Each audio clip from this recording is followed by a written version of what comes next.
안녕하세요. 속풀이짬뽕 알뜰세트입니다. 2020년 한강 하구를 헤엄쳐서 월북했던 김금혁이라는 사람이 있었는데요. 한국에 들어와서도 코로나에 걸리고 실직도 하고 성폭행 사건에 연루까지 되었다고 합니다. 결국 한국에서도 더 이상 잃을 게 없어진 그는 다시 북한으로 돌아가는 선택을 하는데요.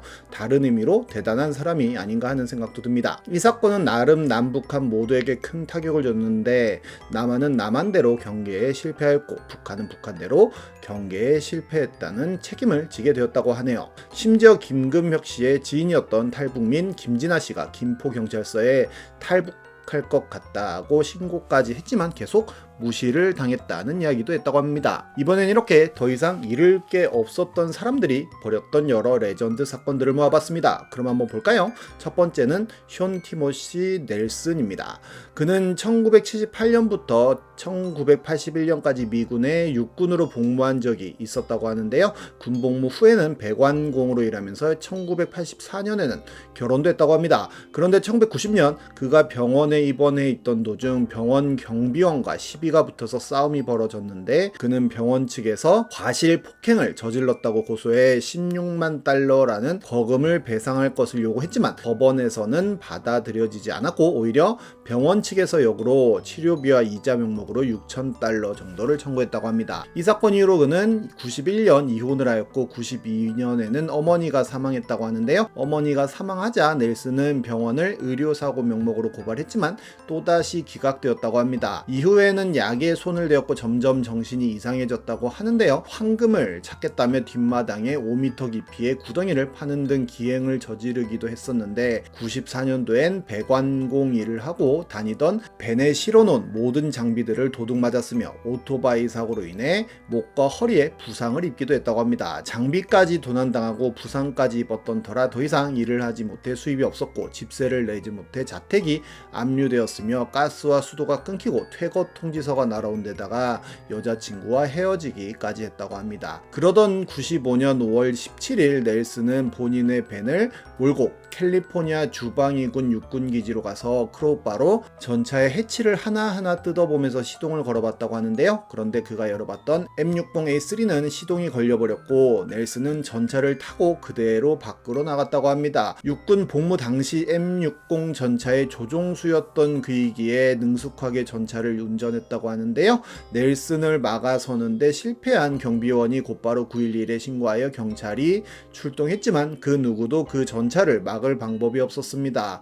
넬슨은 전차를 끌고 나온 다음 주택가로 향한 뒤 주변에 보이는 모든 것들을 마구잡이로 짓밟고 다니는 현실 GTA를 시전했는데 캠핑카, 신호등, 소화전 등 눈에 보이는 건 다 깔아뭉개 버렸다고 합니다. 경찰은 전차 탈취범이 한 명인지 아니면 공범이 있는지도 알 수 없는 상황이었기에 전차를 도둑 맞은 무기고에 연락해 전차에 포탄이 실려 있었는지 확인부터 했다고 합니다. 다행히 해당 전차에는 포탄은 적재되지 않았지만 충분히 마을의 그 전차는 위협적이었습니다. 무려 경찰차 35대가 해당 전차를 쫓았고 헬리콥터까지 동원해 추격전을 펼쳤다고 하는데요. 심지어 넬슨은 고속도로에 진입하기까지 했는데 최대 속도인 시속 48km로 달리다가 분리대에 걸려서 결국 멈춰버렸다고 합니다. 경찰관들이 재빨리 전차로 달려가 해치를 열고 넬슨을 총으로 위협해 끌어내리려고 했지만 넬슨은 극렬히 저항하였고 결국 실탄에 맞아서 사망했다고 하네요. 다음은 아오바 신지입니다. 그의 아버지는 원래 다른 가정을 꾸리고 있다가 자식이 다니던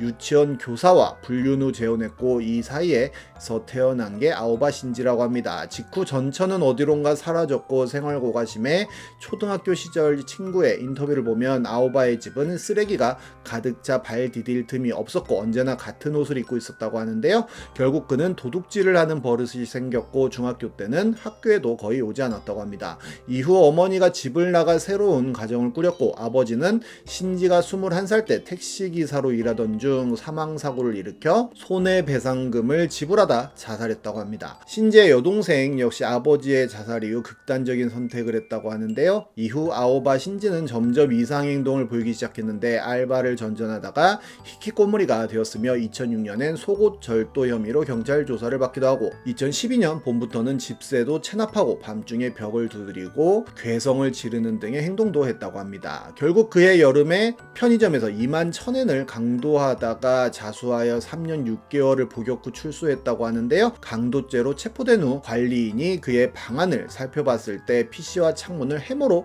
깨부순 흔적이 있었다고 합니다. 출소 후 이사를 간 사이타마의 원룸에서도 주민들과 항상 갈등을 빚어왔다고 하며 난데없이 이웃집의 문을 끈질기게 두드리고 참다 못해 항의하러 온 이웃의 멱살을 잡으면서 죽여버리겠다, 나는 잃을 것이 없다 등의 폭언을 내뱉어 파출소에 신고되었다고도 합니다. 그런 와중에도 그가 기댄 곳은 바로 애니메이션, 특히 교토 애니메이션이었는데 스즈미야 하루미의 우울이라는 작품을 접하고 교토 애니메이션에 빠져든 그는 작가를 꿈꾸며 혼자 라이트 노벨을 써내려 가곤 했고 자신이 교토 애니메이션의 여성 감독과 사귀고 있다는 망상에 빠져버렸다고 합니다. 그리고 2016년엔 본격적인 소설을 쓰기 시작해 교토 애니메이션 공모전에 응모했지만 낙선했다는데요. 하지만 이를 받아들이지 못한 그는 2018년 방영을 시작한 교토 애니메이션 신작인 츠루네 카제마의 고교 궁도부 5화에 본인의 소설의 한 장면과 비슷한 장면이 나오는 것이라는 생각을 하였고 교토 애니메이션이 본인의 작품을 표절했다는 확신을 갖게 되었다고 합니다. 결국 그는 교토로 와서 현장 답사를 했다고 하는데요.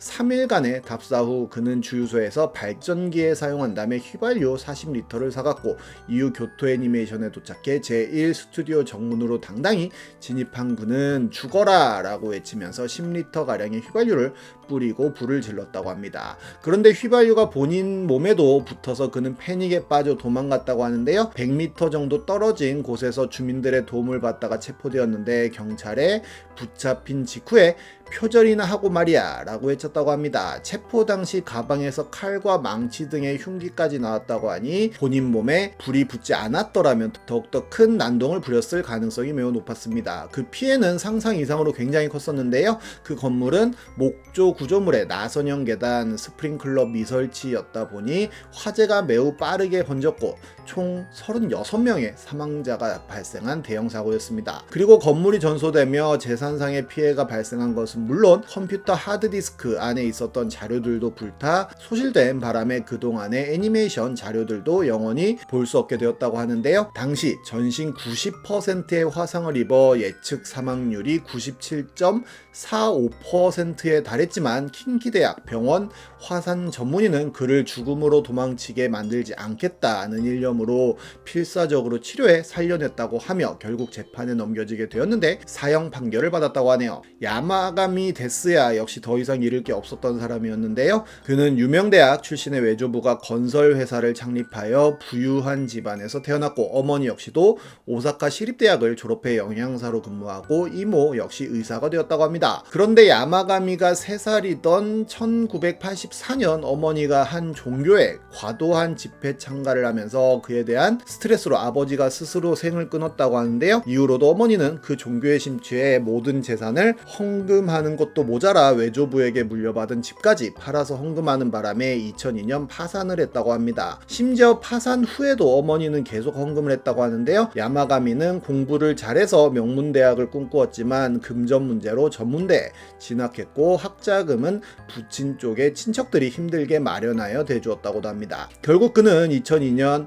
자위대에 입대하였고 2005년 퇴역했다고 하는데요. 퇴역 후에도 8회 이상 이직하며 불안정한 생활을 하였다고 하는데 어머니는 외조부의 회사까지 물려받았지만 제대로 경영하지 못한 채 적자만 내고 2009년 문을 닫았다고 합니다. 34살이 되었던 2014년에는 투병 중이던 형이 극단적 선택을 하면서 또 큰 충격을 받았다고 하는데요. 형의 장례식 때 야마가미가 울부짖으며 형이 죽으면 어떡해, 형은 바보야, 살아있으면 어떻게든 될 텐데 라는 이야기를 했었다고도 합니다. 2020년엔 플라스틱 제조업체에서 지게차 일을 했는데 트럭 기사들과 항상 싸움이 붙었다고 하며 2022년 중순부터는 무단결근을 자주 하다가 퇴직했다고도 하는데요. 그는 2022년 봄부터 암살을 계획하였고 결국 2022년 7월 8일에 아베 신조 전 총리를 피격하는 사건을 벌이게 됩니다. 정말 잃을 게 더 이상 짬뽕이랑 없으면 사람이 어디까지 갈지 무서워지기도 하네요. 지금까지 속풀이 짬뽕 알뜰 세트였습니다.